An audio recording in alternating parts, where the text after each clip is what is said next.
ইমাম সাহেবের উপরে নির্ভর করে আপনার আখেরাত শুদ্ধ না অশুদ্ধ। ওনার নামাজ ঠিক তো আপনার নামাজ ঠিক।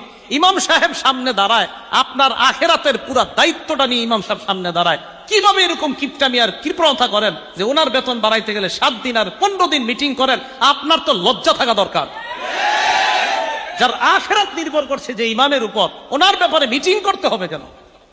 আমি খুব লজ্জা পাই এই বিষয়গুলো। এখানে ইমাম সাহেব আপনি নাকি কত বেতন দেয়? নামাজ হবে না, নামাজ হবে না।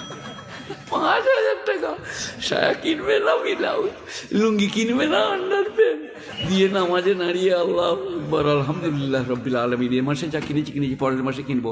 গাইডের মাগদুব আলাইহিম ওয়ালাদ-দাল্লিন। ফেরেশতারা বলছে এসব কি চলছে গো নামাজের মাঝে মাঝে? বলছে ওরা আলাদা ক্যাশে। একটা কমিটি কিয়ামতের মাঠে ছাড় পাবে না। যাদের মসজিদের ইমাম সাহেব 4,000 বেতন, 5,000 বেতন, মসজিদ 12 লাখ টাকা 14 লাখ টাকা দিয়ে তৈরি করেছে মার্বেল পাথর, একটা লোক বাদ যাবে না। কিয়ামতের মাঠে এদের জবাব দেওয়া লাগবে।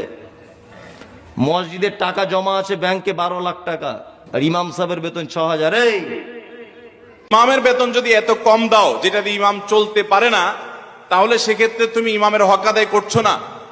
তুমি কিসের সালাত আদায় করছো আর কিসের বাদবন্দি করছো? তুমি তো ইমামের হক নষ্ট করছো।